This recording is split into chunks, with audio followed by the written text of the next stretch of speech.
Assalamualaikum warahmatullahi wabarakatuh. Alhamdulillah, selalu saja kita memuji Allah subhanahu wa ta'ala atas segala nikmat yang dilimpahkan kepada kita. Dan nikmat ini tidak terhingga. Terkhususkan lagi nikmat Islam dan iman, di mana dengannya kita mengenal Tuhan kita Allah subhanahu wa ta'ala, dan akhirnya kita punya panduan hidup, tahu mana yang boleh dan tidak boleh selama hidup di dunia, dan juga tahu target utama kita adalah kembali kepada Allah di akhirat sana, dan insya Allah menuju ke tempat terbaik yaitu surga. Dan kita sebagai orang beriman diperintahkan agar bagaimana setiap orang di antara kita menikmati nikmat Allah subhanahu wa ta'ala dan bersyukur kepadanya. Kita sudah sampai membahas tema pengajian kita. Dan itu alhamdulillah sebuah nikmat juga yang melimpah kepada kita. Karena kita sudah sampai di serial kelima tentang masalah sebab-sebab kebahagiaan itu sendiri. Allah sudah mudahkan kita membahas sebab-sebab kebahagiaan pertama tentang masalah kemurnian pengisaan kepada Allah atau bertauhid. Maka kita harus penuhi hati kita dengan keyakinan bahwasanya memang Allah ada dan tidak ada Tuhan selain Dia. Tempat kita bergantung, memohon, Dia yang menciptakan, Dia yang menghidupkan, Dia yang mematikan, Dia yang memusnahkan, Dia segala-galanya. Dengan ini kita fikirkan dengan akal kita dan kemudian kita aplikasikan dengan anggota tubuh dengan melaksanakan ketaatan-ketaatan kepadanya. Ini sudah panjang lebar kita jelaskan satu pertemuan khusus. Juga alhamdulillah kita sudah membahas tentang serial kita yang kedua, sebab-sebab kebahagiaan kedua, masalah introspeksi diri. Bagaimana setiap muslim dan muslimah dianjurkan agar selalu introspeksi diri. Setiap amal yang sudah dia kerjakan, amal soleh, dia tidak pernah puas dengan itu, tapi dia berusaha terus meningkatkan kualitasnya. Dan juga kuantitas pada ibadah yang dibolehkan meningkatkan kuantitasnya.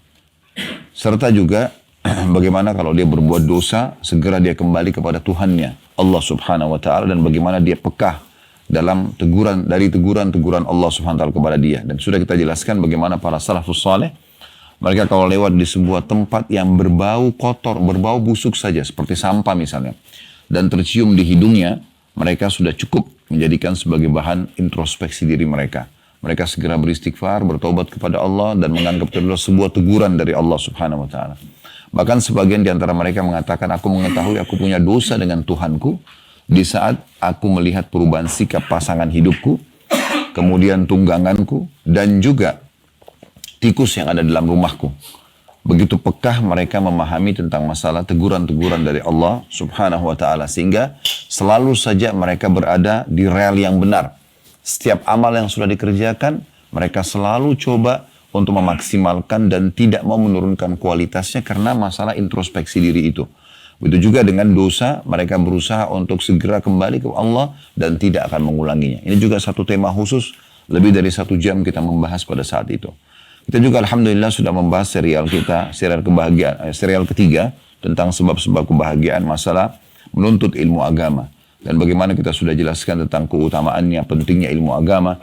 Dan yang paling penting adalah kita fahami ilmu agama lebih kita butuhkan. Duduk belajar seperti ini lebih kita butuhkan daripada makanan pada saat lapar, minuman pada saat haus, tempat tidur pada saat ngantuk, dan obat-obatan pada saat sakit. Karena ilmu agama akan memandu kita, mana makanan, mana minuman, mana tempat tidur, dan yang lain-lain yang boleh dan tidak boleh. Maka ilmu agama ini sangat dibutuhkan. Bahkan tidak ada hari bagi seorang muslim dan muslimah kecuali belajar ilmu agama. Ingat saya pernah bahasakan itu hari, walaupun kita masih di Hotel Syaza waktu itu ya.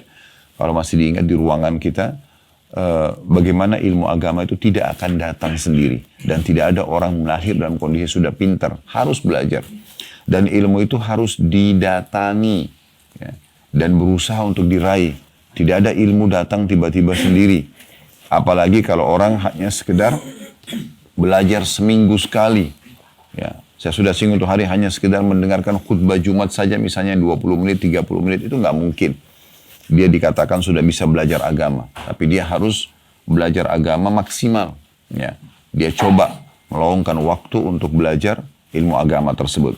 Kemudian kita juga sudah membahas alhamdulillah serial kita yang keempat, sebab-sebab kebahagiaan masalah pengabdian abadi atau sibuk dengan amal soleh. Bagaimana setiap muslim dan muslimah harus menjadikan setiap detik hidupnya bermakna, berarti. Dia mengerjakan ketaatan-ketaatan kepada Allah SWT, apakah itu yang wajib ataupun sunnah. Dan dia berusaha menjauhi apapun yang dilarang, baik itu haram juga makruh. Dan ini penting sekali untuk dilakukan, karena memang tujuan kita ada di sini adalah untuk mengabdi kepada Allah SWT. Kita semua dari muka bumi ini memang untuk sujud kepada Allah. Untuk ibadah, berzikir, baca doa, membaca Al-Quran, umrah dan haji. Sibuk dari ibadah ke ibadah yang lainnya. Dan kalaupun ada yang kita ingin lowongkan, maka minimal sekali harus perbuatan tersebut mubah. Harus perbuatan tersebut mubah. Dan tidak boleh berlama-lama dalam hal mubah.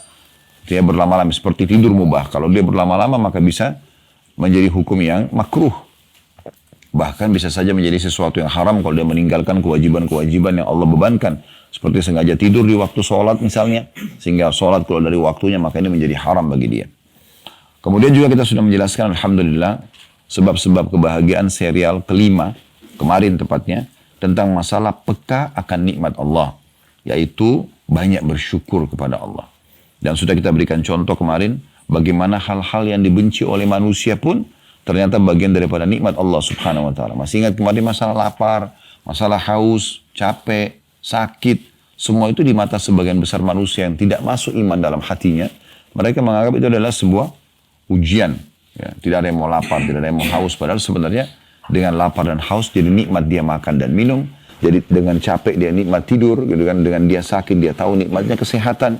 Maka semua ini dengan hikmah Allah Subhanahu wa ta'ala terjadi. Maka kita harus peka memahami nikmat-nikmat Allah Subhanahu wa ta'ala. Ini sebab kebahagiaan yang luar biasa. Karena kita selalu jeli melihat setiap hal yang kecil pun selalu kita syukuri. Dan ini ya penting sekali dalam hidup setiap muslim agar dia bisa meraih kebahagiaan. Dalam bersyukur kepada Allah, kita dianjurkan agar melihat orang yang di bawah kita. Agar melihat orang yang di bawah kita. Setiap kali ada nikmat, lihat orang di bawah. Jangan lihat orang yang di atas kita. Karena kita tidak akan bersyukur kalau melihat orang yang lebih daripada kita. Tapi lihat selalu orang yang di bawah kita. Kalau kita diberi karunia satu anak, lihat orang yang belum punya anak misalnya. Jangan lihat orang yang punya sekian anak. Kalau kita punya rumah kecil tipe 36, jangan lihat orang yang punya rumah yang lebih besar tipe 60 misalnya. Tapi kita harus lihat orang yang mungkin belum punya rumah. Dan seterusnya. Ya, kita harus melihat nikmat-nikmat Allah ya, yang besar, atau kita lihat nikmat Allah dengan membesarkannya di dalam pandangan kita. Ini juga sudah panjang lebar kita jelaskan, dan insya Allah pada kesempatan ini kita akan masuk sebab-sebab kebahagiaan yang keenam, masalah menerima takdir Allah atau sabar. Atau sabar. Nah, kalau kemarin teman-teman sekalian kita sempat membahas tentang masalah syukur, maka pada hari ini saya mendatangkan sayap kedua dalam kehidupan. Jadi kalau syukur itu sayap pertama, kalau sayap sebelahnya itu adalah sabar. Dalam kehidupan kita, dua sayap ini harus sama. Harus seimbang. Tidak bisa teman-teman sekalian di saat nikmat ada kita bersyukur, ada cobaan kita keluh kesah. Itu nggak sama, nggak balance dia. Begitu juga ada orang pada saat dia lagi miskin, dia lagi susah, dia sabar, tapi begitu dibukain rezeki dia malah tidak syukur. Makanya juga tidak balance. Ini harus dua hal bersamaan dia. Baru perjalanan kehidupan kita ini lancar. Maka ini saya bahasakan sayap seperti ibaratnya sayap pesawat. Karena memang ini seperti itu keadaannya. Ya, seperti itu keadaannya. Baik, kemarin saya sempat singgung. Kalau kita sedang diberikan nikmat, maka kita melihat orang yang di bawah kita. Ya, orang diberikan motor, jangan lihat orang yang punya mobil, tapi lihat orang punya masih pakai sepeda. Orang yang diberikan mobil misalnya tahun 2020, jangan lihat orang yang punya mobil 2023. Tapi dia lihat orang yang masih pakai motor misalnya. Terus begitu kita lihat orang yang lebih di bawah kita supaya kita selalu bersyukur. Nah sekarang kalau bersabar ini sebaliknya. Setiap ada ujian datang kita lihat orang yang di atas kita. Kalau kita sedang flu, lihat ada orang yang flu dan demam. Kalau kita flu dan demam, ada orang flu, demam, dan rematik. Begitu terus. Lihat orang yang lebih berat musibahnya. Kemarin kita sudah sampaikan kisah bagaimana ya, Urwah bin Zubair rahimahullah. Masih ingat ya? Masih ingat nggak ini? Masih. Alhamdulillah. Bagaimana dia datang ke istana khalifah, kemudian ya anaknya mati, kemudian kakinya diamputasi. Tapi subhanallah dia masih bisa mengatakan alhamdulillah. Karena Allah karuniai dia 4 orang anak. Dia bilang alhamdulillah. Allah mengambil anak saya 1, Allah masih tinggalkan 3. Allah ya mengambil kaki saya satu tapi Allah masih tinggalkan 3, yaitu 2 tangan dan 1 kaki, dan dia masih bisa bersyukur dalam keadaan itu. Bahkan baginda Nabi SAW, beliau dalam sebuah riwayat disebutkan kalau beliau sedang merasakan dan mendapatkan nikmat yang besar atau nikmat Allah SWT umumnya, beliau mengatakan alhamdulillahilladzi bi ni'matihi tatimmus shalihat. Segala puji bagi Allah yang dengan izinnya lah semua nikmat tersempurnakan. Setiap ada nikmat selalu menyebutkan itu. Dapat apapun, sunnahnya kita mengatakan alhamdulillahilladzi bi ni'matihi tatimmus shalihat. Dan kalau sedang ada ujian, maka Nabi SAW mengatakan alhamdulillah ala kulli hal. Segala puji bagi Allah dalam setiap keadaan. Jadi dalam keadaan musibah pun, ujian pun, beliau mengatakan alhamdulillah ala kulli hal. Nah, ini semua nikmat yang luar biasa yang tidak bisa terhingga. Kita masih dimudahkan untuk pergi haji, kita masih dimudahkan untuk belajar, kita dimudahkan dengan segala fasilitas makan, minum. Jadi menjadi orang soleh dan soleh itu enak sekali. Kita menikmati dunia ini bukan tidak menikmati. Kita boleh makan, boleh minum, boleh pakai pakaian, boleh bekerja, boleh kejar titel tertinggi. Boleh kejar prestasi terbaik di dunia ini. Yang penting 5 huruf halal. Dan jauhi 5 huruf yang lain haram. Selesai. Islam tidak pernah batasi. Itu nikmat yang melimpah luar biasa. Seperti sekarang kita haji. Bukankah ini nikmat besar? Betul kita keluarin biaya. Tapi kita menikmati. Ada hotel bintang 5. Ada fasilitas segala macam. Ya, makanan, minuman. Dan kita tinggal menyembah Allah SWT. Selama haji kita beribadah. Dan setelah itu meninggal. Kalau orang meninggal pun. Sudah kita sebutkan di manasik. Orang kalau meninggal sementara dia sedang beribadah haji. Ya, ataupun berihram. Kalau dia haji ya. Maka kalau dia meninggal. Dicatatkan baginya pahala haji sampai hari kiamat. Masih ingat di manasik kita sampaikan hadis sahih itu kan. Itu juga dengan orang yang meninggal dalam kondisi dia berjihad. Orang dia berumrah.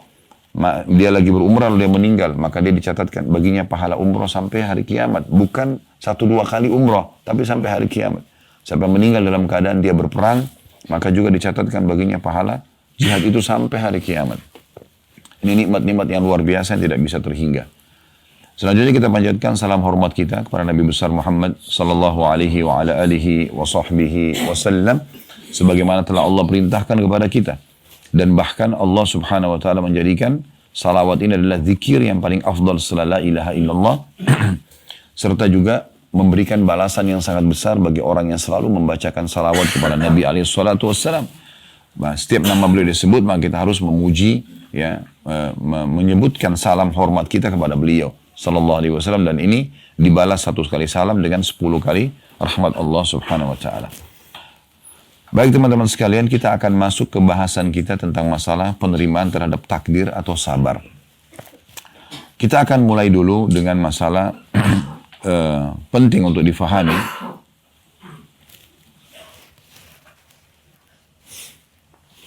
Tentang masalah definisi dari para ulama dalam menanggapi masalah sabar. Ya. Sabar itu teman-teman sekalian bukan pada saat terjadi sesuatu yang kita tidak sukai, kemudian kita elus dada dan duduk manis. Misalnya ada orang sakit, sabar ya, suruh duduk aja. Atau kita mengatakan, sudah saya sabar saja. Karena saya belum dapat kerjaan misalnya. Dia duduk aja, nganggur. Itu keliru. Penempatan sabarnya salah. Tapi sabar itu adalah menerima takdir Allah, kemudian ikhtiar mencari jalan keluar. Contoh misalnya, kita tidur malam hari sehat-sehat saja. Begitu bangun pagi hari, kita flu. Di sini ujian sedang datang. Sabar. Gimana sabarnya? Terima dulu. Oh, Allah sedang menguji saya. Lalu ikhtiar. Minum obat, minum teh hangat. Nah, itu namanya sabar. Dan juga menahan lisan dari keluh kesah. Karena kalau orang berkeluh kesah tentang ujian datang kepadanya, semua orang diberitahukan, maka seperti dia sedang mengeluhkan Tuhannya yang sedang menguji dia. Dan ini tidak boleh. Tidak boleh sama sekali. Makanya dalam Islam masalah sabar ini betul-betul ditekankan definisinya. Ya. Ibrahim Al-Khawwas, ya, rahimahullah mengatakan, hakikat sabar adalah teguh di atas kitab, Alkitab dan Sunnah. Maksudnya mengikuti panduan Al-Quran dan Sunnah, wahyu. Bagaimana panduannya? Kayak tadi saya katakan. Semua orang akan diuji. Mustahil ada orang tidak diuji. Cuma memang ujian ini terbagi 2. Ada yang ujian memang murni dari Allah subhanahu wa ta'ala untuk menguji iman seorang hamba. Sehingga ini bisa membersihkan dosanya dan juga mengangkat derajatnya di surga. Ada derajat di surga teman-teman sekalian tidak bisa dijangkau kecuali dengan ujian dan sabar. Mungkin tidak bisa dengan 100 tahun sholat, 100 tahun puasa. Tapi dengan 10 tahun sakit bisa dia sampai derajat itu. Makanya ada hamba yang rutin berobat terus selama 10 tahun. Karena itu untuk derajatnya di surga. Dan kalau dia tahu ternyata untuk itu dia akan bisa menerima dengan luar biasa. Karena ada dalam hadis Bukhari, seorang wanita berkulit hitam, disebutkan dalam hadis begitu, dia datang kepada baginda Nabi SAW dan mengatakan, ya Rasulullah, sungguhnya saya kena penyakit epilepsi, ayan. Tolong doakan agar Allah sembuhkan saya. Apa jawaban Nabi SAW? Kalau kau mau, saya bisa doakan. Detik ini saya doakan sembuh. Langsung seketika, karena mujizat. Tapi kalau kamu mau bersabar, maksudnya terima dulu ini sebagai ujian dari Allah, sambil kamu ikhtiar. Tetap berobat, ya. Maka bagimu surga. Maka kata wanita tersebut, kalau gitu saya sabar ya Rasulullah. Karena dia punya keimanan, langsung dia terima itu. Tapi ya Rasulullah, kalau begitu, minimal saya kalau sedang kambuh, sering tersingkap aurat saya. Doakan agar jangan aurat saya tersingkap. Maka Nabi SAW pun mendoakan dia. Jadi ini luar biasa nih. Ya. Bagaimana Islam datang mengajarkan seperti itu. Kemudian juga pada saat Atta rahimahullah, seorang ulama tabi'in yang ada di Mekah sini, pernah ditanya tentang sabar itu apa. Beliau mengatakan sabar adalah menyikapi musibah dengan adab dan cara yang santun dan baik. Maknanya jangan dengan marah-marah, jangan dengan mengharik diri sendiri, sibuk menyalahkan orang-orang sana sini, nggak ada gunanya. Ada ujian yang kedua, disebabkan karena perbuatan kita. Sehingga Allah datangkan sebagai peringatan. Ya. Dan umumnya ini biasanya apa yang kita lakukan pada orang, terjadi pada kita. Nah, kita pernah gibah orang, jangan heran satu waktu kita digibah. Kita pernah pukul orang, kita akan dipukul juga. Itu biasa. Kita pernah menipu orang, kita akan ditipu. Kama tadinu tudan. Ya. Sebagaimana kau berperilaku, maka akan seperti itu. Dan ada banyak riwayat menyebutkan tentang masalah dari baginda Nabi SAW. Ya. Bagaimana kalau seseorang itu menilai atau menyalahkan atau apalah tentang orang lain, ya, yang sejenisnya, maka dia tidak akan meninggal kecuali akan menimpahnya. Oleh karena itu teman-teman sekalian hati-hati. Jangan sibuk mengolok-olok orang, ya, menilai kesalahan orang. Bukan tugas kita itu. Kalau ada kesalahan dari orang, tugas kita atau kekeliruan, maka tugas kita adalah menasihati, memandu dia, berbagi agar dia bisa, ya, menemukan solusinya. Ya. Jadi kita bisa seperti itu. Kemudian kita bersyukur kepada Allah Subhanahu Wa Taala karena sedang tidak menimpa kita. Sebagaimana Nabi SAW bersabda, siapa yang melihat satu kekurangan atau ujian pada seseorang yang tidak menimpa dirinya, maka hendaklah dia mengucapkan Alhamdulillahilladzi afani mimma btala bihi. Segala puji bagi Allah yang telah menyelamatkan aku atas apa yang diujikan kepada orang ini. Wa faddalani ala katsirin mimma khalaqa tafdila. Dan telah mendahulukan aku dengan kelebihan yang banyak dibandingkan makhluk-makhluknya yang lain. Itu yang kita dianjurkan. Jangan malah kesalahan orang, kekeliruan orang, atau kekurangan orang kita jadikan sebagai bahan olokan. Nah, bisa kembali kepada hadis tadi, kalau kita jadikan seperti itu, satu waktu pasti akan menimpa kita juga. Jadi harus hati-hati. Nah, dalam istilah agama kita ini sering kami sampaikan di pengajian ada istilah syamata. Syamata itu menganggap remeh. Bahkan kalau pasukan Islam sedang bertemu dengan pasukan kafir pun, dilarang pasukan Islam menganggap remeh pasukan kafir. Nabi SAW sering berlindung mengatakan, dan aku berlindung kepadamu ya Allah, min syamatatil a'da, dari menganggap remeh pasukan. Dekat dari sini, 30 kilo dari sini ada satu lembah namanya Hunain. Lembah Hunain. Kalau pernah dengar ada perang Hunain. Perang antara pasukan Nabi SAW. Jumlahnya 12.000 orang pasukan. Belum pernah umat Islam punya pasukan sebesar itu pada saat itu. 10.000 masuk tembus kota Mekah. Lalu ada setelah menang, ada 2.000 mu'allaf masuk Islam. Gabung dengan pasukan Nabi SAW. Dari 12.000. Mereka pergi menuju ke lembah Hunain untuk menghadapi satu suku besar namanya Hawazim. Setelah Quraisy takluk, Hawazim ini juga harus ditaklukkan karena mereka mau menyerang Madinah pada saat itu. Bertemulah pasukan muslimin dengan pasukan Hawazim ini di lembah Hunain. Lembah yang sangat terjal ke bawah gitu. Maka pada saat itu, beberapa sahabat berkata begini, kalau jumlah kita seperti ini, maksudnya 12.000, nggak akan dikalahkan. Begitu aja ngomongnya. Kalau jumlah kita seperti ini, kita tidak akan dikalahkan. Dengan itu, Allah uji umat Islam kalah di awal peperangan. Coba dibaca kalau mau tahu tentang sebab kekalahan di Perang Hunain di awal peperangan, itu karena itu. Ya. Itu luar biasa, mereka punya pasukan perang yang sangat kuat, tapi karena menganggap remeh musuh, maka sudah cukup Allah SWT datangkan ujian. Ini antara pasukan muslim sama pasukan kafir. Coba bayangin. Sampai 12.000 itu kocar-kacir. Ada yang lari ke Madinah, ada yang lari pulang ke Mekah. Yang tinggal di sekeliling Nabi SAW itu hanya antara 100 sampai 300. Beberapa buku-buku sejarah bersih pendapat. Hanya itu saja. Yang bertahan melawan musuh jumlahnya mereka, kalau tidak salah jumlah musuh itu sekitar 10 ribuan orang. Tapi akhirnya dengan kesabaran, Allah SWT berikan kemenangan kepada Nabi-Nya SAW. Jadi ini contoh. Makanya Umar bin Khattab berkata radhiyallahu anhu, saya khawatir kalau ada seorang wanita yang hamil, perutnya besar, lalu saya mengatakan, ya, perutnya besar ya, Allah membuat perutku pun membesar. Jadi nggak boleh sama sekali. Kalau ada kekurangan pada diri orang, kita alhamdulillah, engkau tidak ujikan padaku ya Allah, gitu. Ya, dia butuh masukan, dia butuh nasihat, dia butuh saran, berikan. Tapi kita bersyukur karena kita tidak diuji. Jangan malah temannya cadel, dicontoh-contohin, gitu kan. Diolok-olok. Ya, ada banyak orang begitu ya. Sehingga ini akhirnya akan menimpa dirinya sendiri. Jadi ini harus hati-hati. Oleh karena itu kita harus betul-betul menanggapi semua ujian datang dengan melihat nih. Kalau kita merasa kita nggak melakukan kesalahan kepada Allah, berarti dia murni ujian yang Allah datangkan untuk pengampunan dosa kita yang lalu-lalu atau peninggian derajat kita. Kalau ada sesuatu yang pernah kita lakukan, berarti itu sebabnya. Ini hukumannya. Ya, ini hukumannya. Makanya ada banyak ikhwah dan akhwat kita yang sudah hijrah. Kemudian mereka mengatakan, kenapa Ustaz ya setelah hijrah, saya ternyata masih ada ini dan itu. Ya. Pikirannya itu orang kalau sudah hijrah, sudah dekat dengan Allah, berarti tidak ada ujiannya. Keliru ini. Justru ujian akan datang.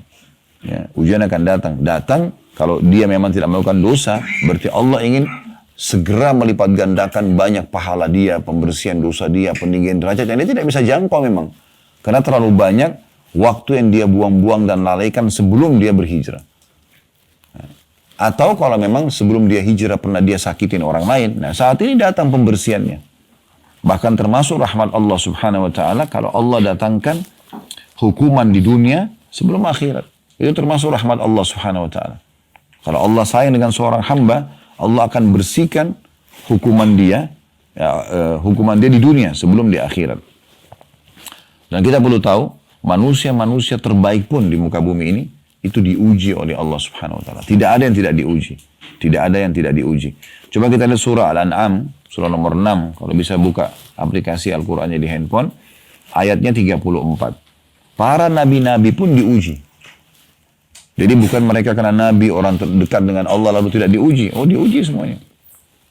Tapi ujian-ujian ini, ya, ada yang karena memang Allah murni menguji mereka, ada yang memang ada yang melakukan kesalahan lalu Allah SWT berikan peringatan supaya berhenti dari kesalahan tersebut. Dalam surah Al-An'am ayat 34 Allah berfirman, saya bacakan, walaqad kudzibat rusulun min qablika fasabaru ala ma kudzibu wa udhu hatta atahum nasruna wala mubaddila li kalimatillah walaqad ja'aka min naba'il mursalin. Ini Allah SWT kokohkan hati Nabi-Nya Muhammad SAW dengan ayat ini. Karena Nabi SAW diuji sama Allah SWT. 13 tahun fase dakwah di kota Mekah yang kita sekarang ada, kita bisa rasakan ketentraman seperti ini. Pembangunan renovasi masjid haram luar biasa. Kita bisa tawaf, kita bisa sa'i, kita bisa ibadah.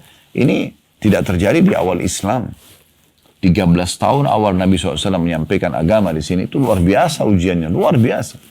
Beliau adalah tokoh Quraisy. Siapa yang tidak kenal beliau sampai diberikan julukan As-Sadiqul Amin.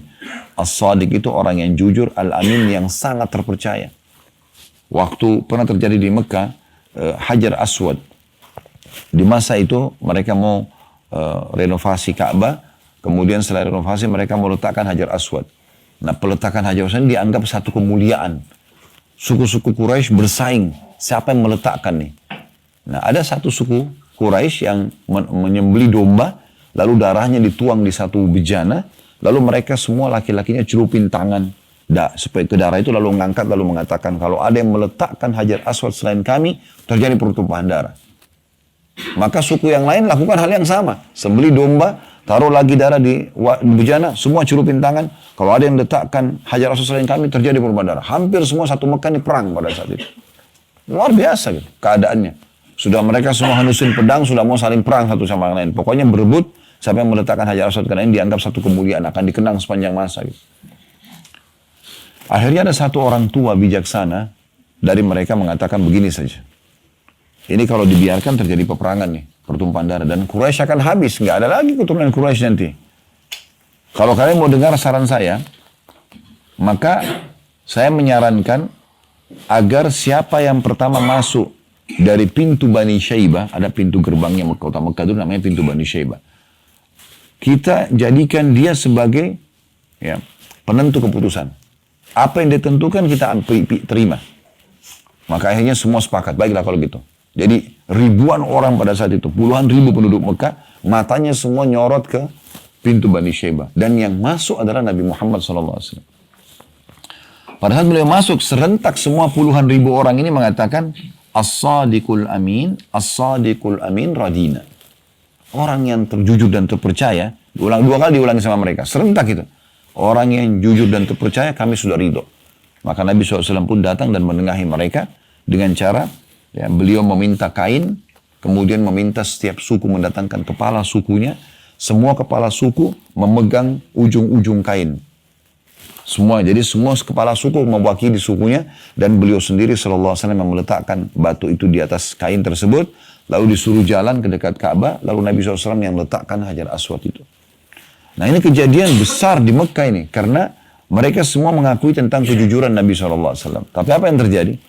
Pada saat Nabi SAW mengatakan, aku adalah utusan Allah. Begitu beliau diperintahkan oleh Allah SWT untuk menyampaikan wahyu, beliau naik ke sebuah bukit di dekat Safa dan Marwah. Sekitar situ dulu ada bukit. Bukit ini untuk menyampaikan iklan informasi. Nabi SAW naik di situ.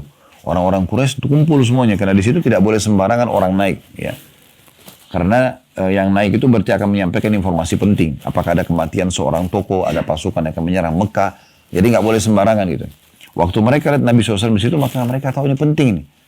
Lalu Nabi SAW mengatakan, wahai Quraisy, kalau seandainya saya mengatakan kepada kalian, di belakang gunung ini, di belakang pintu gerbang Mekah ini, ada pasukan akan menyerang Mekah. Kalian percaya nggak?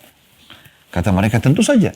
Karena kami belum pernah mendapatimu bohong sekalipun. Nabi nggak pernah bohong sekalipun. Sallallahu alaihi wasallam. Maka kata Nabi SAW, kalau begitu ketahuilah, aku ini utusan Allah. Di antara dua tanganku siksaan. Artinya orang kalau patuh akan masuk surga. Orang yang membangkang kafir akan masuk neraka. Tahu yang pertama membangkang siapa? Pamannya sendiri. Abu Lahab. Abu Lahab ini selain paman beliau juga besannya beliau. Karena anak Abu Lahab sama anak Nabi SAW menikah. Gitu kan? Maka dia yang paling pertama berbicara. Belum tanya, apa sih yang kau punya nih Muhammad? Sampaikan dulu wahyu. Enggak. Langsung, hai Muhammad. Abi hadha jama'atana. Ali hadha jama'atana. Apakah karena ini kau kumpulkan kami? Tabban lak, kecelakaan buat kamu. Lalu dia bubarkan semua orang-orang Quraisy. Gak boleh dengar. Sudah gitu dia pulang ke rumahnya, dia sampaikan kepada istrinya, suruh anaknya laki-laki ceraikan anak Nabi SAW. Permusuhan yang luar biasa, sampai Allah SWT kekalkan surah Al-Masad. Tabbat yada abi lahabin wa tab. Itu masih hidup, sudah Allah pastikan dia sama istrinya akan masuk neraka. Karena begitu. Jadi luar biasa ujiannya. Di tempat beliau, di kota beliau lahir, beliau mulia, beliau punya julukan orang yang terbaik, orang yang paling jujur, diakui oleh semua Quraisy. Begitu mengatakan sebagai seorang nabi, tidak diimani. Dan selama 13 tahun, yang masuk Islam hanya 153 orang saja. Karena orang-orang Quraisy mengisolasi. Semua orang Muslim boleh dipukul, boleh diambil hartanya, boleh dibunuh. Yang melakukan itu tidak akan kena hukuman. Kalau dia di jalan dilemparin. Nabi Muhammad SAW lagi sholat di depan Ka'bah, ditaruh kotoran unta. Ada yang lagi sholat, diinjak batang leher beliau SAW. Sampai Fatimah radhiyallahu anha lewat lalu membersihkan kotoran tersebut. Ya. Sambil menangis gitu. Ya, sudah seperti itu keadaannya pada saat itu. Luar biasa musibahnya, ujiannya. Tapi apakah ini karena Nabi SAW punya dosa? Enggak.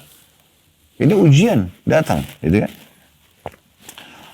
Dan terus berlanjut seperti itu sampai akhirnya 83 sahabat itu hijrah ke Ethiopia dipimpin oleh sepupu Nabi SAW Ja'far bin Abi Thalib radhiyallahu anhu. Ini kakaknya Ali bin Abi Thalib, beda 10 tahun dengan Ali radhiyallahu anhu majma'in. Pimpin kafilah hijrah ke Ethiopia dan sisa 70 tinggal bersama Nabi SAW yang akhirnya hijrah ke Madinah. Tapi kondisi di Mekah pada saat itu luar biasa. Saya kadang-kadang kalau menyampaikan sesuatu sebagaimana saya sering sampaikan teman saya coba renungin. Bagaimana fase Mekah? Insya Allah tidak ada halangan besok kita akan city tour masuk ke Museum Wahyu. Ada ilustrasi tentang kondisi kota Mekah masa dulu gitu. Ya, supaya kita bisa bayangkan seperti apa kondisinya. Bayangkan teman-teman kalau kita hidup di masa itu ya. Di masa sekarang saja Quran sudah sempurna. Sudah banyak terjemahan bahkan dalam hampir semua bahasa. Banyak ulama-ulama dan dai menyampaikan firman Allah, sabda Nabi SAW. Sejarah Nabi dinukil di sana sini.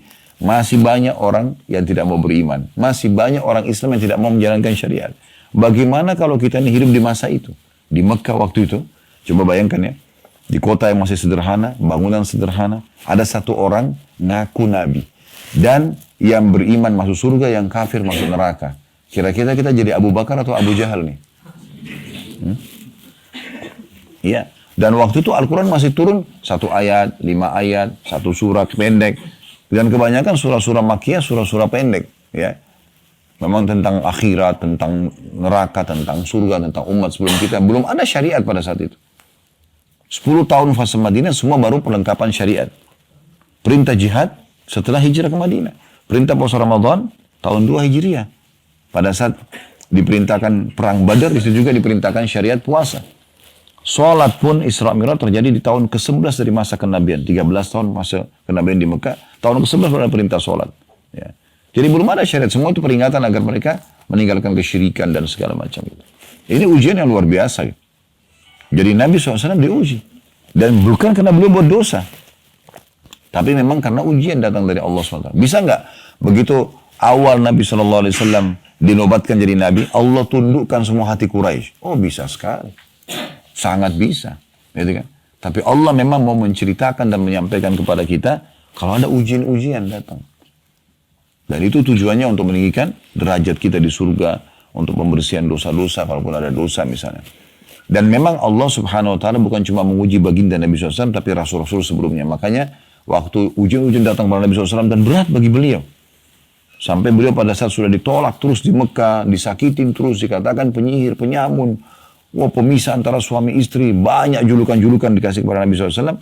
Beliau sudah tidak tahu harus bagaimana lagi. Kemudian beliau keluar ke kota Taif, yang insya Allah kita akan pergi besok. Beliau keluar ke sana, jalan kaki.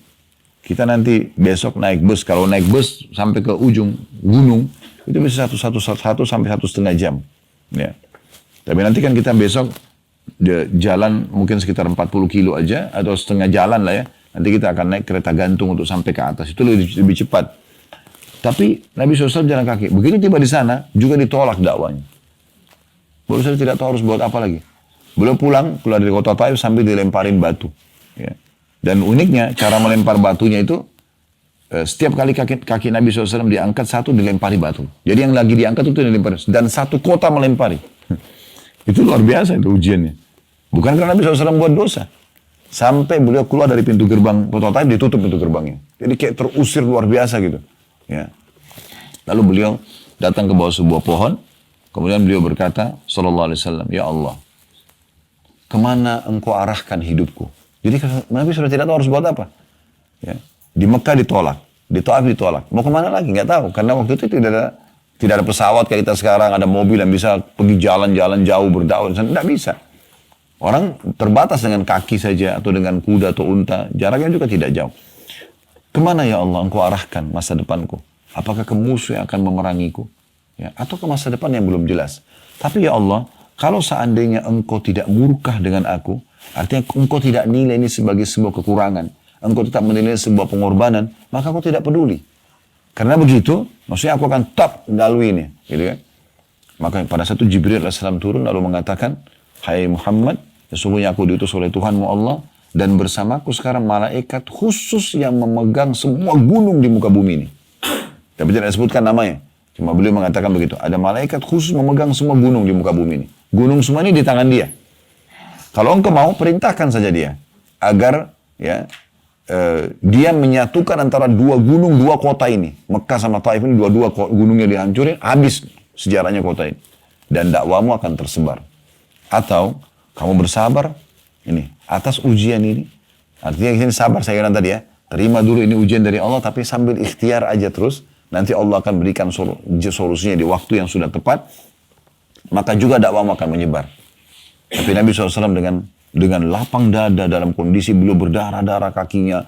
Sudah ditolak sana sini. Karena Allah berikan berita gembira ini, beliau mengatakan, saya akan bersabar. Semoga dari keturunan mereka keluar orang yang beriman kepada Allah. Subhanallah, keluar lahir dari Abu Jahal, orang yang paling benci Nabi Muhammad SAW dikenal dengan Fir'aun umat ini. Kemarin kita sebutkan namanya siapa?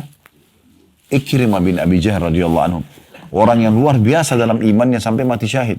Dari Al-Walid, ya, keluar Khalid bin Walid. Al-Walid ini benci sekali dengan Islam sampai meninggal dalam keadaan kafir. Ya. Banyak sekali. Dari Umayyah bin Khalaf, lahir Safwan. Safwan juga tadinya kufur kepada Allah. Beriman juga di saat pembebasan kota Mekah. Wahsy yang membunuh Hamzah di perang Badar, di perang Uhud, juga masuk Islam dalam kota Mekah. Gitu. Dari kota Taif sendiri keluar penghafal hadis yang paling banyak. Ada yang tahu siapa dari laki-laki? Abu Hurairah. Namanya dia Abdurrahman ibn Sakhr radhiyallahu anhu. Ya. Ini dari kota Taif, dari suku Daus, suku aslinya kota Taif yang tadinya juga menolak dakwah. Subhanallah, doa Nabi SAW diterima. Dan akhirnya dua kota ini sekarang menjadi kota yang masyhur, kota yang Islam, ya, yang makmur, Masya Allah. Ini sebuah perjuangan yang luar biasa. Itu karena ujian dari Allah SWT. Kalau Nabi saja begini, maka kita juga begitu. Lebih pantas untuk diuji gitu kan. Nah, untuk menguatkan hati Nabi SAW, Allah menurunkan firman-Nya dalam surah Al-An'am surah 34 tadi. Saya bacakan kembali, ya, atau terjemahan langsung karena sudah baca ayat tadi ya. Dan sungguhnya telah didustakan pula rasul-rasul sebelum kamu, hai Muhammad. Akan tetapi mereka sabar terhadap pendustaan dan penganiayaan yang dilakukan terhadap mereka. Disuruh sabar, ya. Sampai datang pertolongan Allah kepada mereka, tidak seorang pun. Jadi di sini perlu digarisbawahi kata para ulama, Allah mengatakan sampai datang pertolongan kepada mereka. Artinya akan datang pertolongan bila orang itu sabar, gitu ya. Tidak ada seorang, tak ada seorang pun yang dapat merubah kalimat-kalimat atau janji-janji Allah, dan sungguhnya telah datang kepadamu sebagian dari berita rasul-rasul itu. Maksudnya, setelah sampai kepadamu berita ini, hai Muhammad, maka pastikan, ya, engkau juga harus bersabar sebagaimana mereka bersabar. Daqqaq, Ad-Daqqaq rahimahullah, nama seseorang ya, Ad-Daqqaq rahimahullah berkata, hakikat dari sabar yaitu tidak memprotes sesuatu yang sudah ditetapkan dalam takdir. Adapun menampakkan musibah yang menimpa selama bukan untuk berkeluh kesah kepada makhluk, maka hal itu tidak meniadakan kesabaran. Maksudnya, kalau kita lagi sakit lalu kita konsultasi pada dokter, itu bukan tidak sabar. Itu salah satu bahan ikhtiar. Yang penting kita terima dulu. Oh, Allah lagi uji saya dengan sakit nih. Kita terima dulu. Dan kita menikmati proses ujian itu sebagaimana kita nikmati kalau nikmat sedang ada. Ya. Sebagaimana kita merasakan nikmatnya makan makanan yang lezat. Di saat kita lapar, kita nikmatin proses lapar itu sampai nanti ikhtiar mencari dan Allah hilangkan rasa lapar tadi. Maka dua-dua ini sama, berimbang dalam kita menikmatinya. Gitu. Menikmati proses ujian itu luar biasa itu. Ya. Luar biasa. Akan membuat orang belajar banyak sekali dari kehidupan dia. Misalnya dia kalau lagi sakit, dia terus merenungi hikmah apa yang bisa saya ambil ya. Oh enak sekali, sekarang kita lagi flu dengan demam misalnya. Atau meriang. Begitu di depan kita ada orang minum air es. Enak benar orangnya. Kita dulu juga begitu. Nah dengan sakit kita bisa jadi tahu nilainya itu kan. Jadi pada saat sehat nanti kita lebih menjaga, kita lebih bersyukur. Memang begitu. Kalau Allah tidak pernah datangkan ujian teman-teman sekalian, kita akan kufur nikmat semuanya. Orang akan kufur gitu. Tapi dengan ujian datang dia jadi belajar. Kalau dia punya Tuhan yang mengatur, dia juga harus kembali kepada Tuhannya. Dia harus bisa melalui dengan baik. Nah, itu poinnya. Nah, tapi kalau orang misalnya menyampaikan kepada semua orang Ada yang sedang menimpa dia, satu kampungnya semua tahu masalah dia. Maka orang ini seperti sedang mengeluhkan Tuhannya. Padahal Allah SWT menguji dia untuk justru meningkatkan derajat dia. Harusnya dia bisa menerima itu. Ya. Ini kurang lebih 3 pendapat ulama ini dinukil dari kitab ya, Al-Minhaj Syarah Sahih Muslim. Tentang pernyataan mereka berhubungan dengan masalah sabar itu sendiri. Syekh Shalih Al-Fauzan, hafizahullah, salah satu ulama di Saudi, ya masih hidup. Beliau mengatakan kurang lebih terjemahannya, sabar itu secara bahasa atau etimologi adalah menahan diri. Menahan diri. Baik dari keluh kesah lisan, ya, sikap tangan, ya, seperti memukul-mukul badan. Ya. Dan Allah SWT berfirman kepada nabinya yang artinya sabarlah. Sabarkanlah dirimu bersama orang-orang yang berdoa kepada Rabb mereka. Maksudnya adalah tahanlah dirimu untuk tetap bersama mereka. Adapun di dalam istilah syariat atau terminologinya, sabar adalah menahan diri di atas ketaatan kepada Allah Subhanahu wa taala dan untuk meninggalkan kedurhakaan atau kemaksiatan kepada Allah. Jadi ini memang penjelasan para ulama gamblang atau gamblang sekali tentang masalah sabar ini. Ibnu Rajab menjelaskan sabar itu memang ada tingkatan-tingkatan juga, ya, dan ada ragamnya. Beliau mengatakan sabar ya, yang dipuji ada beberapa macam. Yang pertama sabar di atas ketaatan kepada Allah Azza wa Jalla. Jadi untuk azan, sholat, gitu kan, duduk di majelis ilmu seperti ini, lowongin waktu pergi haji dan umroh misalnya, apa saja, bangun tengah malam sholat, ya, itu butuh kesabaran dalam ketaatan kepada Allah Subhanahu wa taala. Jadi memang kita butuh sabar untuk melakukannya. Kemudian yang kedua, sabar dalam menjauhi kemaksiatan kepada Allah Azza wa Jalla. Setiap orang di antara kita pasti punya peluang untuk berbuat dosa. Tapi pada saat peluangnya datang, dia bersabar. Jangan dia iakan. Diajak untuk menipu, diajak untuk berzina, diajak untuk ini dan itu dia tolak, dia sabar. Nah. Kemudian sabar dalam menanggung takdir yang terasa menyakitkan. Ya, ini juga bagian daripada sabar itu sendiri. Karena umumnya ujian tidak menyenangkan. Orang sakit misalnya, ya, orang diganggu orang lain. Ya. Memang tidak nyaman, tapi sedang terjadi. Solusi terbaik adalah sabar. Terima itu sebagai ujian dari Allah, kemudian ikhtiar cari jalan keluar. Ya. Nabi SAW dicaci maki oleh orang-orang munafik selain orang-orang kafir pada saat itu. Dan bahkan setelah pembebasan kota Mekah, setelah menguasai kota Madinah, Nabi SAW masih diganggu. Sampai menjelang wafat pun Nabi SAW masih diganggu oleh orang-orang munafik. Itu banyak sekali. Ya. Kisah-kisah yang berhubungan dengan masalah ini. Apa yang Nabi sampaikan, orang munafik mengatakan Muhammad ini ngawur. Masa ngomong gitu, masa bilang begini. Begitu-begitu. Yang tidak sopan kepada Nabi SAW. Sementara para sahabat Nabi Ridwanul Alim yang betul-betul mereka beriman kepada Allah dan Rasulnya, menatap wajah Nabi saja mereka tidak berani. Bahkan digambarkan ya, oleh beberapa tokoh Quraisy. Seingat saya namanya Urwah bin Mas'ud. Dia adalah dutanya Quraisy. Dia mengatakan, wahai Quraisy, saya telah mendatangi Kaisar Romawi, Kisra Persia, Najasyi di Ethiopia. Tapi saya belum pernah melihat ada orang-orang yang menghormati pimpinan mereka sebagaimana para sahabat Muhammad menghormati Muhammad. Jadi mereka bahkan tidak berani memandang wajahnya. Pada saat jalan mereka mendahulukannya. Dan kalau jalan di bawah terik matahari mereka menaunginya. Bahkan kalau Muhammad berwudu dan mengeluarkan riaknya, habis kumur-kumur mereka memperebutkan dan menggosok di badannya. Tapi ini Nabi SAW. Ya. Ini Nabi, bukan riak saya, bukan riak siapapun. Ini Nabi SAW. Jangan dipukul rata, nggak boleh. Kalau kita hidup di masa Nabi SAW, kita bisa tabarruk, mengambil dari Nabi SAW. Tapi para sahabat begitu, saking memuliakannya, baginda Nabi SAW. Gitu kan. Ini orang-orang beriman memang menghormati Nabi SAW. Tapi orang-orang yang munafik tidak seperti itu. Ya. Jadi kita harus sabar juga. Yang ketiga dengan ujian yang datang. Memang menyakitkan dalam ujian harian. Ya. Dan ini adalah lazim terjadi. Siapa di antara kita yang tidak pernah sakit? Siapa di antara kita yang tidak pernah ditipu? Siapa di antara kita yang tidak pernah digibah? Yang tidak pernah difitnah?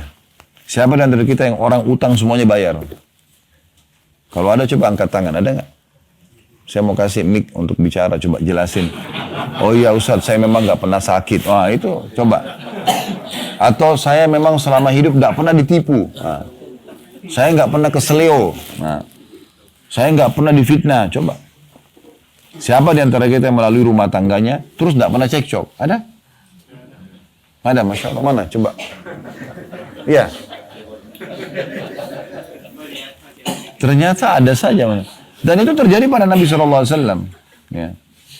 Tapi pada saat sedang datang, kita jadikan sebagai bahan kita langsung gini, lihat, oh ujian ini ternyata saya kayaknya nggak buat salah nih. Oh berarti murni ujian dari Allah. Udah sabarin aja, terima. Berarti ini peninggian derajat nih. Setiap ujian ini, di ujung jalannya ada satu hadiah besar. Tapi prosesnya sabar. Kalau selama perjalanan keluh kesah terus tidak ada manfaat. Apa kata Umar radhiyallahu anhu? Dia tidak akan dapat bonus itu. Kata Umar, orang dalam menghadapi ujian terbagi. Ada orang yang dia bisa menerima itu sebagai putusan dari Allah Subhanahu wa taala.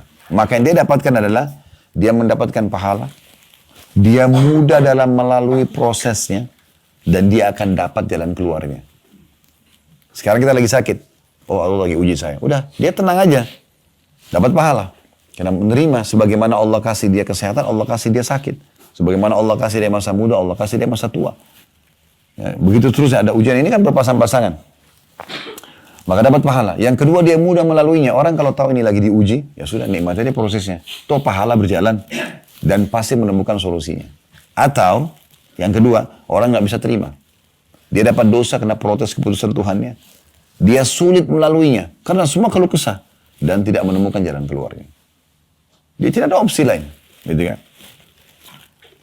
Ibnu Hajar berkata, rahimahullah, sesungguhnya Allah memiliki hak untuk diibadai oleh hamba di saat tertimpa musibah. Sebagaimana ketika dia mendapatkan kenikmatan. Jadi, kalau kita sedang sehat, kita sedang melimpah nikmat baik luar biasa, kita harus pakai itu dalam ketaatan. Sebagaimana kita jelaskan kemarin di syukur. Tidak pantas seorang hamba yang diberikan harta, diberikan kesehatan, kekuatan, dipakai dalam dosa. Tidak pantas. Karena ini lagi diberikan fasilitas gitu kan. Maksudnya dipakai pada ketaatan. Nah beliau mengatakan, begitu juga pada saat ujian datang. Di situ ada nilai ibadahnya sendiri. Yaitu dengan bersabar, menerima ini. Oh Allah lagi uji saya. Ya. Ibarat kita kalau mau naik kelas, kita diuji. Di sekolah, di kampus misalnya. Maka ujian ini kan untuk naik level nih. Nah orang kalau menerima itu, sudah ujian saya belajar, saya paksain diri, nikmatin prosesnya. Nah dia dapat nilainya. Tapi kalau dia tidak mau, kalau saya nggak mau ujian deh, udah tidak lulus. Contohnya gitu. Dan beliau mengatakan, maka sabar adalah kewajiban yang selalu melekat kepadanya. Dia tidak boleh keluar darinya untuk selama-lamanya. Sabar merupakan penyebab untuk meraih segala kesempurnaan. Syekh As-Sa'di, rahimahullah, seorang ulama di Saudi ini, tapi sudah lama meninggal beliau. Ratusan tahun yang lalu. Beliau ahli tafsir dan juga ahli akidah mengatakan, adapun sabar dalam menjalankan ketaatan kepada Allah dan sabar dalam menjauhi kemaksiatan kepadanya, maka hal itu sudah jelas bagi setiap orang bahwasanya keduanya merupakan bagian daripada keimanan. Bahkan kedua hal tersebut merupakan pokok dan cabang daripada keimanan. Karena pada hakikatnya iman itu secara keseluruhan merupakan kesabaran. Ya, untuk menetapi apa yang dicintai Allah dan ridhoinya serta untuk senantiasa mendekatkan diri kepadanya. Jadi maksudnya sabar dalam mengerjakan ketaatan kepada Allah tadi yang jenis sabar yang pertama, dan sabar dalam meninggalkan dosa ini adalah bagian dari cabang keimanan, dan ini tidak mungkin kecuali dengan sabar. Ya, duduk pengajian begini dengarin 1 jam 2 jam duduk, padahal kita bisa tidur, bisa makan, bisa santai-santai, tapi kita sabarin. Begitu juga dengan ibadah-ibadah yang lainnya. Begitu juga dengan meninggalkan dosa-dosa. Setiap ada peluang datang, setiap orang kita pasti punya peluang berzina, berbohong, menipu. Pasti, nggak mungkin tidak. Dan terlintas dalam hidup kita.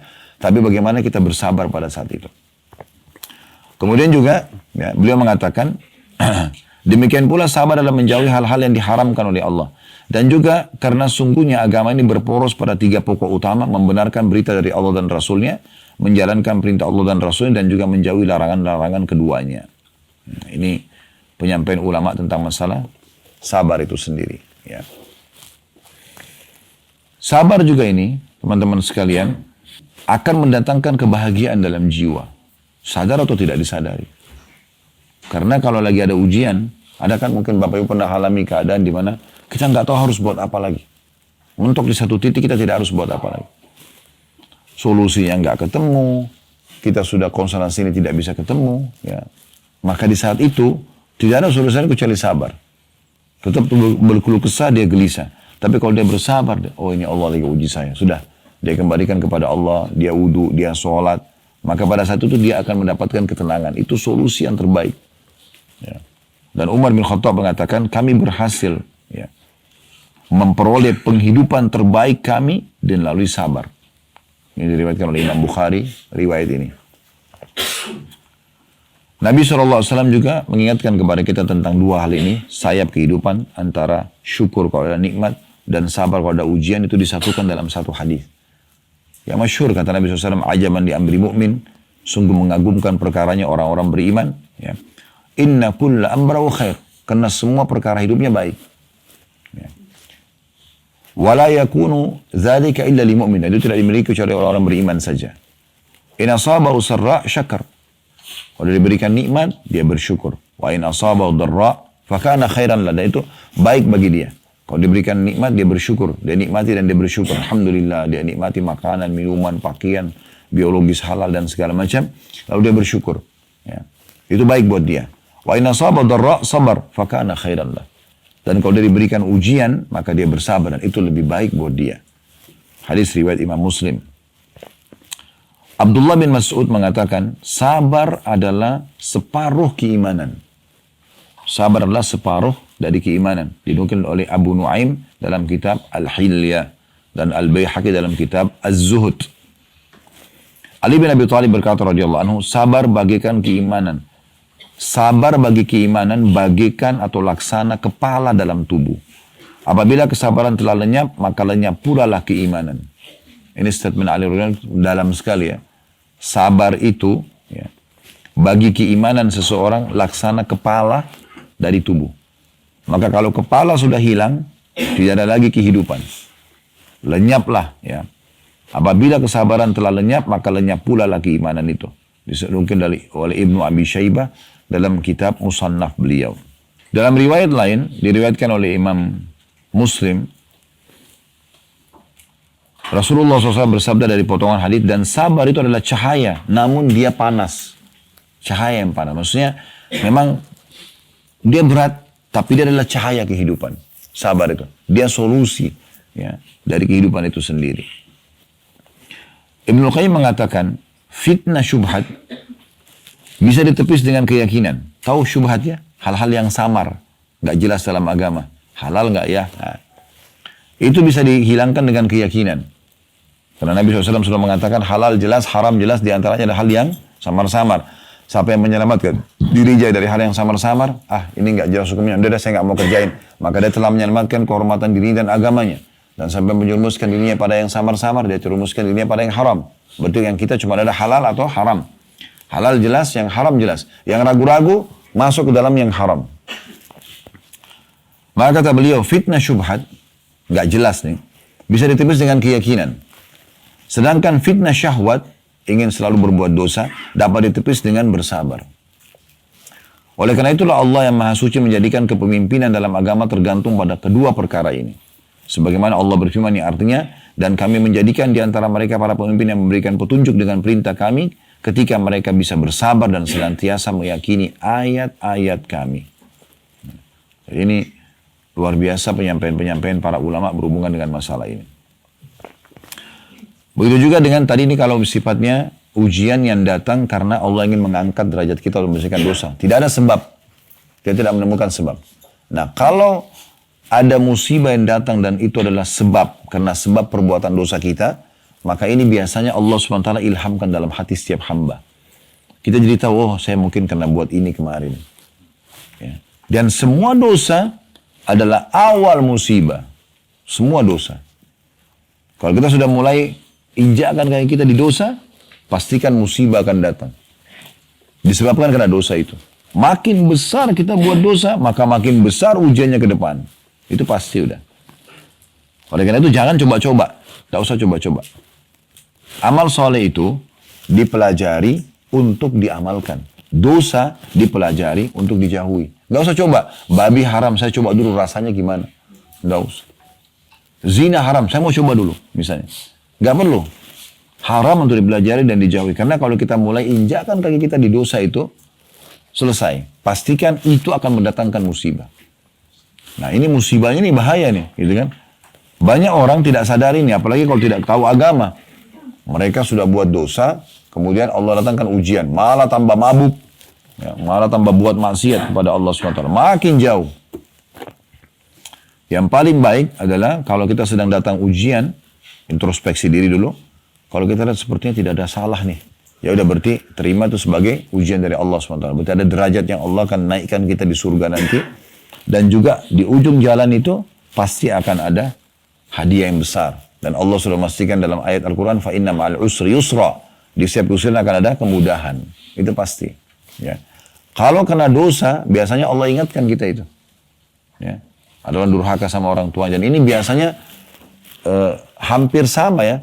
Makanya kata Nabi SAW, ya, berbaktilah dengan kedua orang tua kalian.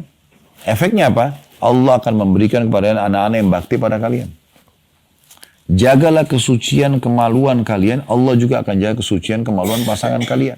Jadi memang efeknya seperti itu. Ibnu Katsir menukil keterangan dari Al-A'mash, dari Abu Dayyan atau Dabyan. Dia berkata, Abu Dayyan ini, dahulu kami duduk bersama Alqamah ketika dia membaca ayat yang artinya barang siapa yang beriman kepada Allah maka Allah akan menunjuki hatinya. Maka ditanya kepada beliau, maknanya apa? Siapa yang beriman kepada Allah, Allah akan berikan hidayah hatinya. Wa may yu'min billahi yahdi qalbah, ayatnya. Maka beliau mengatakan orang-orang yang dimaksud dalam ayat ini adalah orang-orang yang tertimpa musibah dan mengetahui bahwasanya musibah itu berasal dari sisi Allah dan dia pun merasa ridho dan pasrah kepadanya. Jadi menerima keputusan tersebut. Ada banyak hikmah yang bisa kita ambil dari musibah yang sedang datang. Ya. Kita jadi pertama menyadari kalau kita punya Tuhan yang mengatur semua ini. Ya.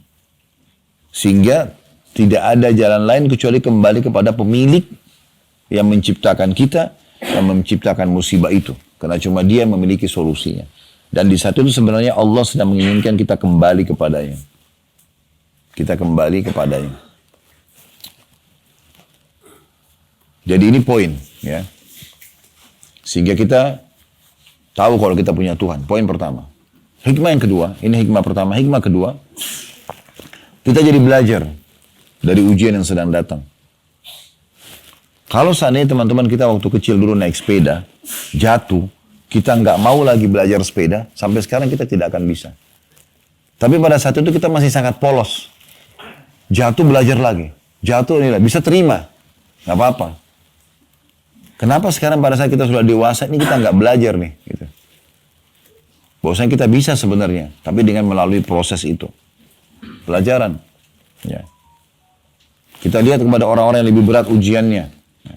Supaya kita bisa melaluinya. Tapi intinya sebenarnya dia ini adalah peningkatan level nih. Ya. Kita akan naik kelas. Seperti itu. Ya. Kalau sekali kita pernah kena satu ujian, kita jadi banyak ilmu di situ. Misalnya kita pernah kena satu penyakit. Kita jadi tahu nama penyakitnya, nama obatnya, apalah macam-macam di situ. Jadi kita tahu. Sekali lagi ada orang kena hal yang seperti ini, kita jadi tahu, oh ke dokter sana aja, obat ini aja. Kita jadi punya ilmu. Padahal sebenarnya kita tidak punya ilmu seperti itu. Orang kalau bangkrut di satu usaha misalnya, sebagai satu ujian, dia kan jadi coba cari solusinya, apa masalahnya, apa ini, cari, coba akhirnya berhasil lagi naik. Maka dengan ini dia jadi punya pengalaman hidup. Dia tidak akan terjerumus lagi dengan kesalahan yang sama. Dan juga kalau ada orang yang kena musibah yang sama, dia bisa kasih solusinya. Ya seperti itu terus-terusnya. Ya. Jadi banyak sekali pelajaran yang bisa kita ambil dari masalah ini. Kemudian yang ketiga, besarnya pahala yang akan dipanen dengan musibah tersebut. Ya. Bahkan Allah Subhanahu wa taala berfirman dalam Al-Qur'an, "Innama yuwaffas sabiruna ajran bighairi hisab." Ketahuilah orang-orang sabar itu akan menerima pahala tanpa ada hitungan lagi. Dalam sebuah riwayat yang sangat luar biasa, kata Nabi SAW, nanti orang-orang yang banyak, yang sedikit ujiannya di dunia, ujiannya sedikit dia. Semua orang diuji, tapi ada yang sedikit. Melihat orang-orang yang banyak ujiannya di dunia, orang yang lahir dalam keadaan miskin, susah hidupnya, segala macam, itu nanti hari kiamat dikasih pahala melimpah, orang-orang yang banyak ujiannya. Maka orang yang sedikit ujiannya, melihat nikmat yang besar Allah kasih hanya karena sakit, hanya karena diganggu orang, hanya karena keseleo, hanya karena mungkin rumahnya biasa, gubuk, maka kena dibalas sama Allah dengan pahala yang besar, maka orang-orang yang sedikit ujiannya berharap, kata Nabi SAW, dikembalikan ke dunia untuk digunting-gunting kulit mereka. Itu kan sakit sekali kan?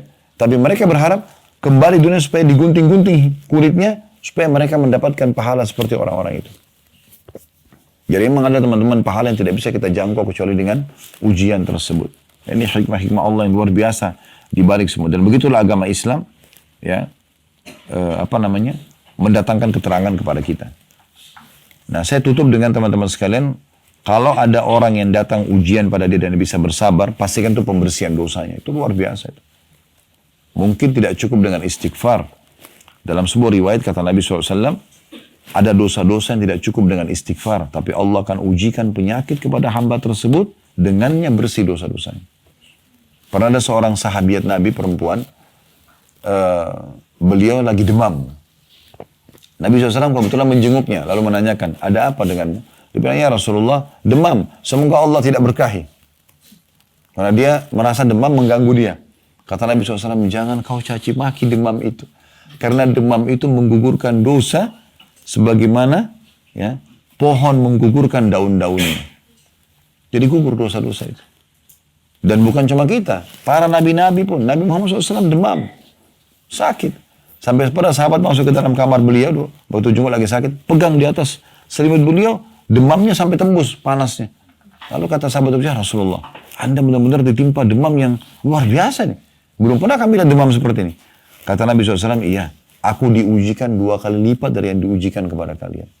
Jadi kalau kita 40 mungkin teman-teman dokter sudah tahu, kalau 40, itu sudah masuk dirawat kan ya. Beliau berarti 80 itu, bagaimana panasnya itu. Jadi ujiannya berat. Lalu kata sahabat ini, ya Rasulullah, apakah itu berarti Anda diberikan juga double pahala? Kata Nabi SAW, iya, tentu saja.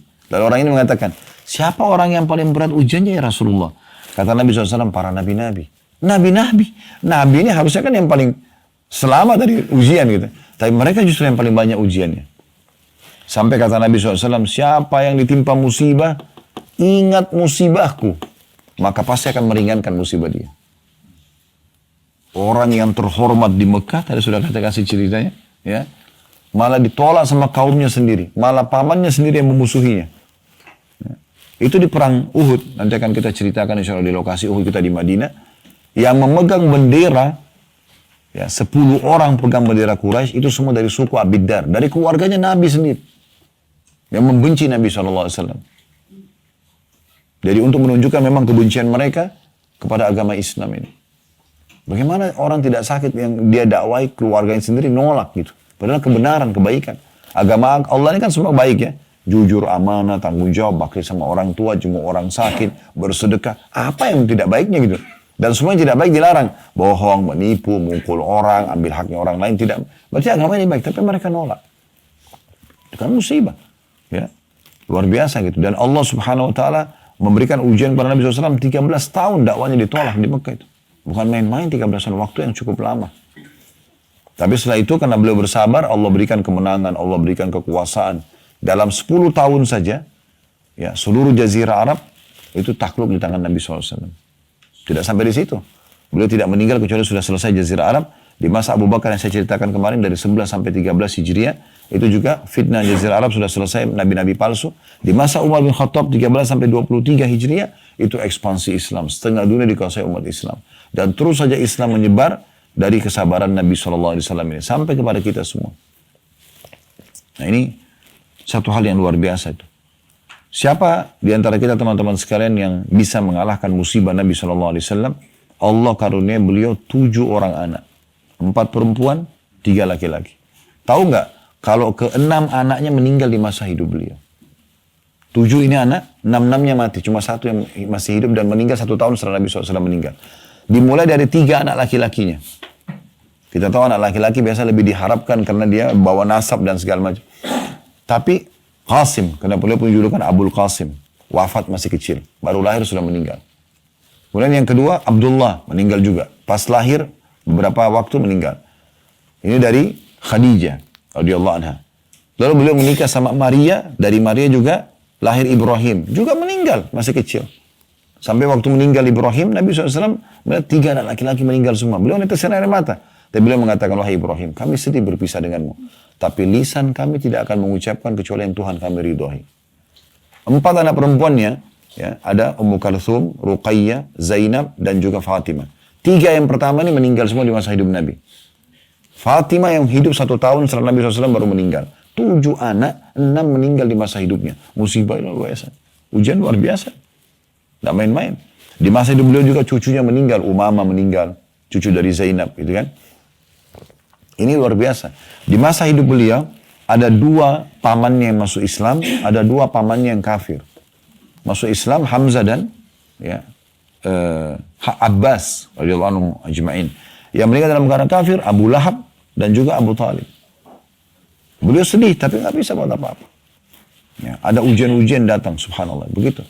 Ya, di Mekah setiap jalan nih, penyihir, penyamun, dicaci maki.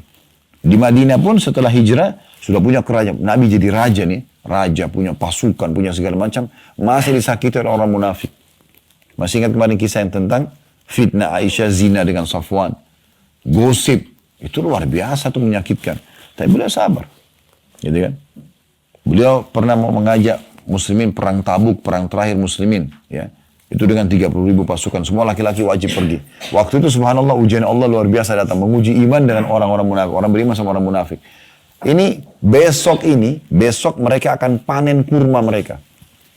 Dan waktu itu pendapatan utama masyarakat Madinah kurma. Besok akan panen, hari ini Nabi suruh jalan berperang. Semua orang beriman pergi. Sekejap segelintir orang yang punya udzur mereka pamit sama Nabi. Ada 3 orang yang tidak punya udzur, akhirnya turunlah dijelaskan dalam surah At-Taubah. Di antaranya Ka'ab bin Malik dan teman-temannya yang memang tidak sempat pergi dan akhirnya mereka mohon ampun kepada Allah, Allah maafkan. Tapi cuma 3 orang, selebihnya ribuan orang pergi semua. Orang-orang mukmin yang pergi. Mereka anggap itu adalah ajakan lebih indah berjihad jalan Allah, ya mati syahid daripada panen kurma. Tapi orang munafik bilang apa? Muhammad ini kenapa suruh-suruh orang perang di musim panas? Waktu itu musim panas. Dan besok kita mau panen. Kenapa nggak tunda berapa hari lagi? Kenapa harus sekarang? Ya. Maka Allah turunkan firman-Nya, katakan kepada mereka orang munafik, sungguh neraka jahanam lebih panas daripada apa yang mereka rasakan ini. Maka itu ujian dan banyak sekali ujian yang lain ya. Banyak sekali ujian yang lain yang Nabi SAW merasakan. Di perang Uhud itu gigi beliau pecah, ya, pelipis beliau berdarah, pipi beliau sempat tertusuk dengan topi besinya SAW. Ya. Di perang Khaybar, kelingking beliau kena anak panah Yahudi, kemudian beliau kena racunnya, makanan orang Yahudi. Banyak ujian datang. Pada saat itu Allah SWT janjikan pasti akan menang Khaybar. Seperti itulah. Ya. Nabi SAW mengatakan apabila Allah menghendaki hambanya mendapatkan kebaikan, maka Allah segerakan baginya hukuman di dunia. Jadi kalau ada ujian-ujian datang itu sebenarnya pembersihan dosa ya. Daripada dihukum di akhirat, bentuk kasih sayang Allah, kata Nabi SAW, Allah segerakan di dunia. Dalam bentuk penyakit, flu, demam. Kadang-kadang kita tidak sengaja, bukan niat mau menjepit tangan, kita terjepit pintu. Ada saja. Gitu kan. Kita lagi jalan baik-baik, nggak ada apa-apa, sepatu kita bagus, jalannya lurus, keseleo. Ada saja. Kata Nabi SAW, apabila Allah menghendaki hambanya mendapatkan kebaikan, maka Allah akan segerakan baginya hukuman di dunia. Dan apabila Allah menghendaki keburukan untuknya, maka Allah akan menahan hukumannya sampai akan disempurnakan balasannya di akhirat kelak nanti. Dan ini lebih bahaya kalau diberikan ujian di akhirat nanti. Allahu a'lam. Itu saja, subhanakallahumma bihamdika, asyhadu an la ilaha illa anta astaghfiruka wa atubu ilaik. Wassalamualaikum warahmatullahi wabarakatuh.